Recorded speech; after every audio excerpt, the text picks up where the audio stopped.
नमस्कार। मैं अभी तकिया मोहल्ले में स्थित उस जगह पर मैं खड़ा हूं जिस जगह पर बीती रात सशस्त्र अपराधियों के द्वारा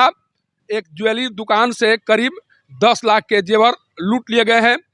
बंदूक के नोक पर इस घटना को अंजाम दिया गया है और यही वह जगह है जिस जगह पर शाम के 7 बजे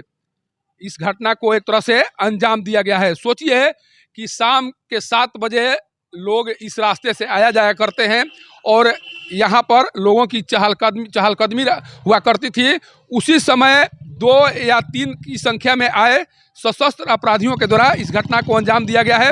बताया जा रहा है कि राजश्री ज्वेलर्स के मालिक अपनी दुकान को बंद करके घर के लिए जा रहे थे, लेकिन घर पहुंचने से पहले ही अपराधियों के द्वारा उनके सारे जेवरात लूट लिए गए और उन्हें गोली मार दी गई। सोचिए कि किस तरह से सासाराम शहर में इस घटना को अंजाम दिया गया है और अंजाम देने वाले किस तरह से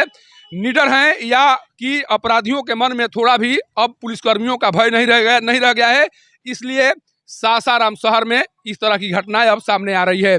मात्र 2 दिन पहले तरह से एक आपराधिक घटना सामने आई थी जिस घटना में एक व्यक्ति को गोली मार दी गई थी और तब भी ये कहा जा रहा था कि सासाराम शहर में लगातार अपराधियों का मनोबल बढ़ता जा रहा है और उस मनोबल के कारण अभी कई घटनाएं सामने आ सकती हैं और उसके 2 दिन बाद ये घटना सामने आ ही गई। सोचिए कि सासाराम शहर में जिस जगह पर यह घटना हुई है उससे मात्र चंद दूरी पर यहाँ के सांसद छेदी पासवान का आवास है।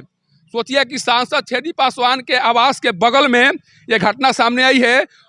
जब अपराधी उस स्थान को भी निशाना बना सकते हैं जहां पर सांसद का मकान है, तो अपराधी कितना निडर हो चुके हैं और किस तरह से सासाराम की पुलिस काम कर रही है, ये देखने और समझने की बात है।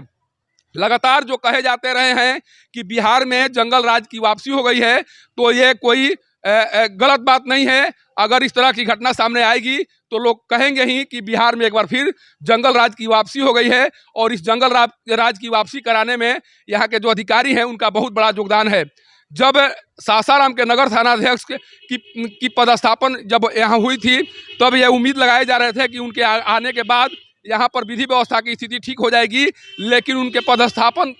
के बाद से यहाँ पर स्थिति लगातार बिगड़ती जा रही है। लगातार आपराधिक घटनाएं सामने आती जा रही हैं। बाइक चोरी की घटना प्रत्येक दिन हो रही है। अब तो सरेआम गोली मारने की घटना भी सामने आने लगी है। इसके बाद में भी यहाँ के थानाध्यक्ष को इस पद पर किस व्यवस्था में रखा गया है या क्यों उन पर कार्रवाई नहीं हो रही है, ये यहाँ के जो अभी एसपी हैं विनीत कुमार जी, उन्हें बताना चाहिए। हालांकि जिस तरह से अभी एसपी विनीत कुमार के द्वारा कार्य किया जा रहा है, उसे उनकी लोकप्रियता लगातार बढ़ती जा रही है और उसी लोकप्रियता से हो सकता है कि कुछ अधिकारी परेशान हो रहे हों या उन्हें उनकी लोकप्रियता अच्छी नहीं लग रही हो और इस तरह के घटना सामने आ रहे हों। इसकी भी जांच होनी चाहिए, कारण कि अभी कुछ दिन पहले तक इस तरह की घटना सामने नहीं आना और एकाएक सासाराम शहर में आपराधिक घटनाओं में वृद्धि हो जाना, ये कहीं ना कहीं ये भी दिखा रहा है कि इसके पीछे का कुछ और मकसद हो सकता है और उन सभी पहलुओं की जांच होनी चाहिए जो भी पहलू इस क्रम में सामने आए। लगातार जिस दिन एसपी विनीत कुमार जी के द्वारा योगदान दिया गया था, उनके द्वारा साफ कहा गया था कि किसी भी तौर पर अपराध बर्दाश्त नहीं होगा और अपराध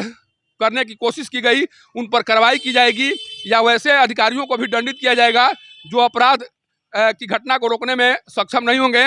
अब एसपी विनीत जी के द्वारा जो बात कही गई है उस बात पर खरे उतरने का समय आ गया है। अब देखना यह होगा कि विनीत कुमार जी लगातार सासाराम शहर में 2 गोलीबारी की घटना सामने आई है और जिस तरह से यहाँ के अपराधियों के मनोबल बढ़े हैं और जो व्यवसायी हैं उनके मन में भय व्याप्त है, उस भय को दूर करने के लिए क्या कुछ करते हैं और उनके द्वारा किस तरह से इस तरह की आपराधिक घटनाओं को रोकने के लिए क्या कुछ कदम उठाया जाता है, इस पर सासाराम शहरवासियों की निगाहें टिकी हुई हैं। अगर उनके द्वारा तत्काल कोई कदम नहीं उठाया गया तो सोचिए कि आज एसपी यहाँ के जो सांसद हैं उनके घर के बाहर इस तरह की घटना सामने आई है,